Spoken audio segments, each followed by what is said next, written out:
Alright, this is a short video that shows some uh, techniques or strategies for thinking about this analysis paper if you're in the stages of final proofreading or trying to get things just right. I thought I'd just show you some pointers of things that have worked in the past and things that haven't worked.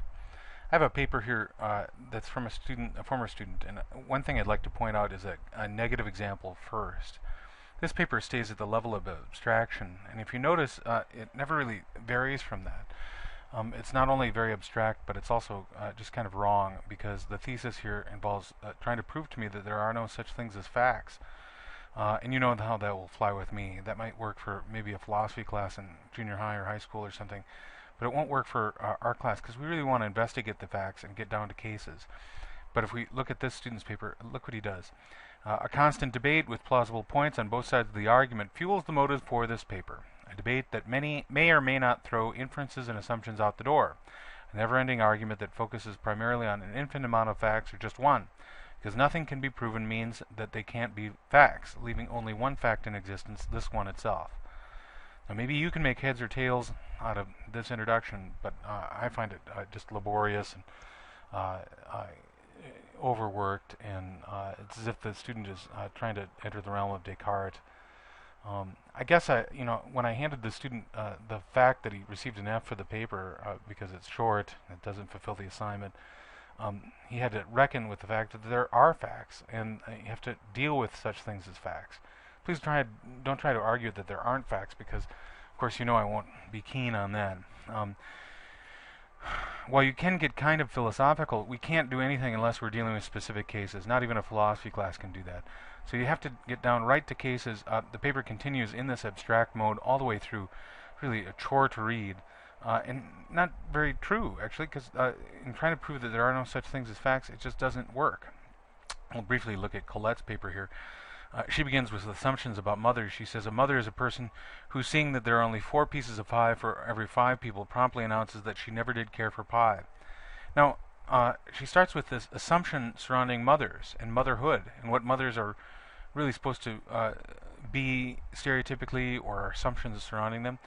And instead she finds a mother who actually steals her graduation money, which ran into the thousands of dollars. One of the neat things that she does in her paper is, if you look here, she actually includes dialogue that actually happened for her. And it's not just made up stuff. Her mother makes some accusations through the paper, as you can see here. I am your mother, she had said. I have given you everything you needed plus. How are you going to deny me this? So she's taken part of the money, and the child has tried to refuse. And notice that she's even sort of dissecting the things that she's saying. Now, not everyone has to do this in their paper, but I think it's really something that works for Colette's paper. She says, these words could imply that I'm your mother, therefore I have a right to ask you for money. I have given you everything you needed and more, so now you owe me for my services. If you deny me this money, it's a personal offense, more than a matter of a bill.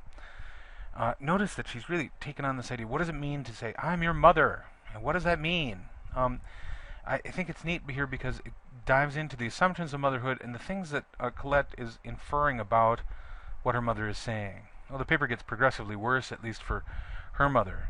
And this analysis actually gets better. She says, one time she accuses her mother of actually stealing, and the mother says here, all right, I'll pay you back whatever money you're missing when I pay back for what I borrowed. So there's the mother confessing, at least, that she's going to make things right. But what does she really mean by this all right? And by the way, the all right here is used correctly. Sometimes people will try and collapse that into one word, but it's really 2 words.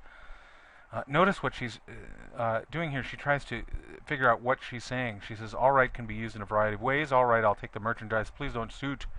Or all right, I'll clean up my room. The word often implies an upcoming compromise. Her giving in to compensate me on the absent money can be interpreted as, she did not want her daughter anxious over the losses, so to comfort her child's heart she decided to reimburse her. She was bothered by the missing money talk, which leads to a whole new line of inferences. The analysis of what her mother means is just exquisite. It's just fantastic for her paper, because her mother could be just kind of innocent, trying to be the motherly role, or getting all defensive, or some other version. And that's what really excels in Colette's paper. That's why I wanted to show you little bits of her paper and why it works. It actually led to, of course, the daughter separating from the mother, but in another sense, it's just a triumph, because she actually finally understands what her mother is capable of, and that she really runs against the assumptions of motherhood, at least as listed here. That's a kind of a dark paper, but such a great discovery that she makes. Here's one that's just fantastic from a former vet. Forrest has a paper here he let me use. Assumptions save lives. Just a little bit of his paper. He says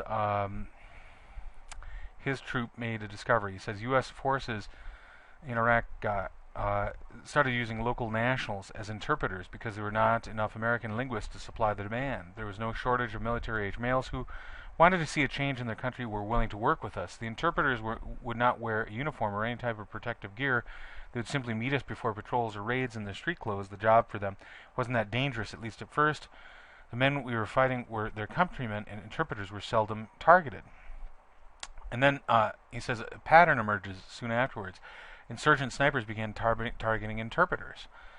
You can imagine how this affected them. It slowed them down at first because they weren't quite sure what to do. But because they were able to analyze the situation, they would give their interpreters, the local Iraqi nationalists, fake weapons, a fake uniform, but it looks just totally kosher to the people who are the residents there, and of course with also some snipers around. And it allows them actually to not only camouflage their interpreter and save them from getting shot, but their interpreter now is looked at as someone who's not going to understand any of the locals, and who's not going to understand people when they're speaking in a language that's native to the country. And in fact, they're actually picking things up and actually able to pick up more.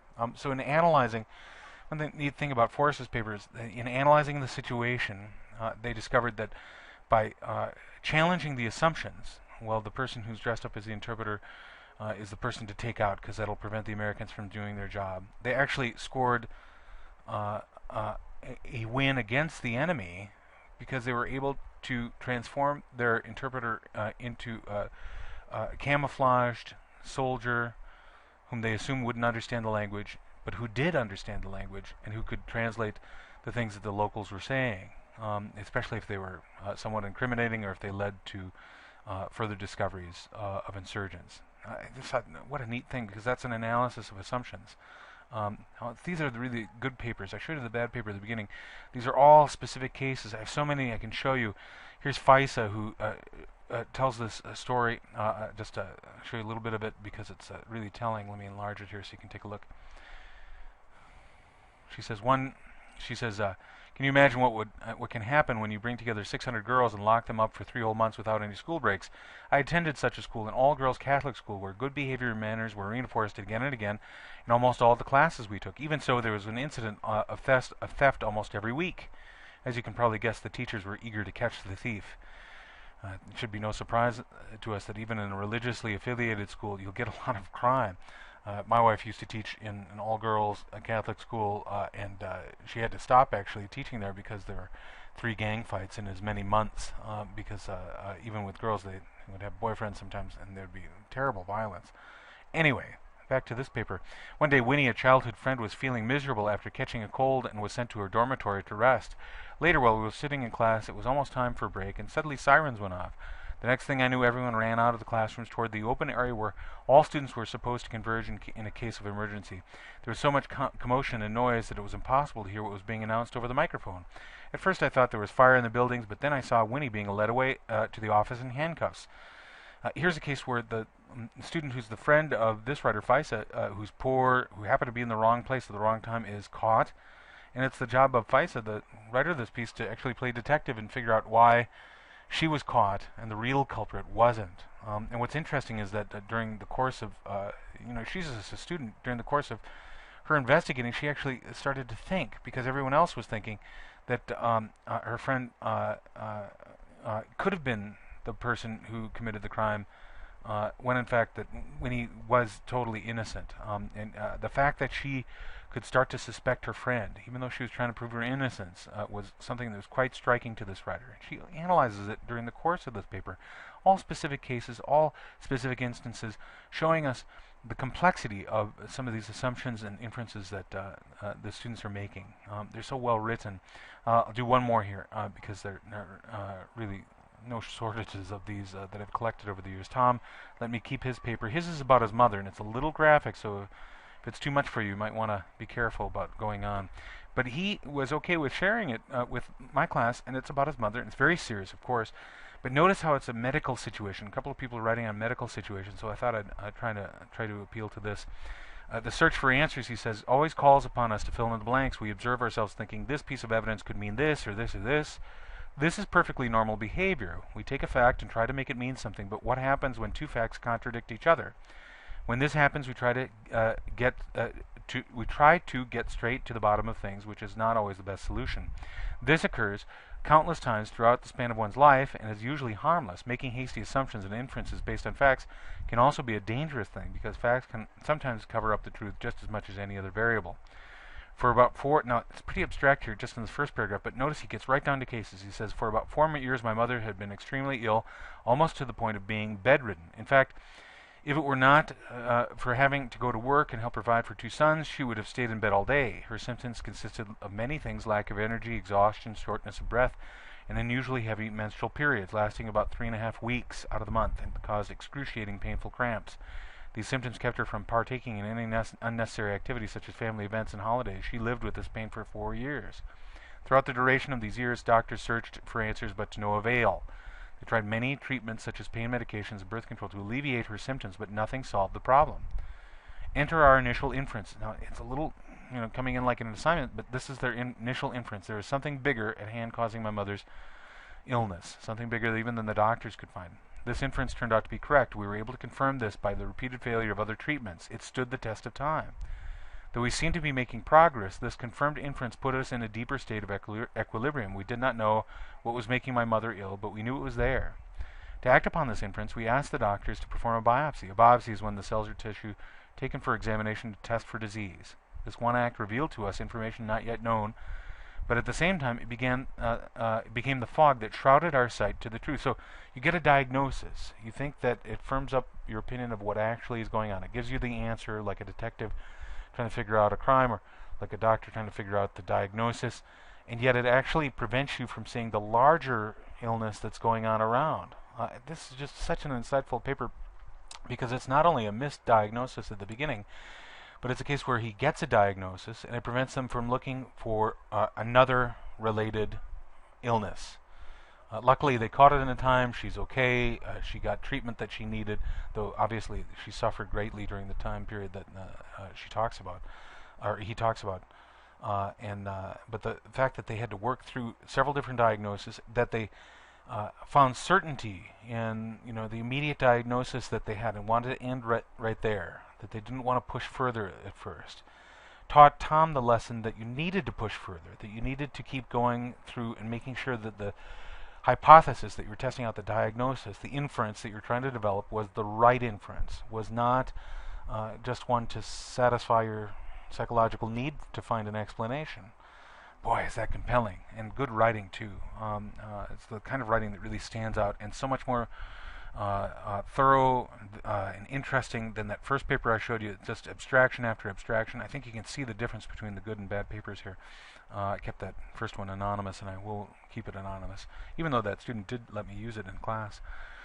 Things that help an analysis paper. Don't stay at the level of abstractions. Let's get to cases, or even better, a specific case. Let's see what you're talking about. Walk us through the thinking involved as best you can. If there's a chain of inferences or assumptions, spell it out. Use the language of the readings where appropriate. I'll help you if you get confused or need any help even during the weekend. Let me know. And then tell us about the lessons learned, even if it's still in process, even if you're still trying to work out what things you discovered.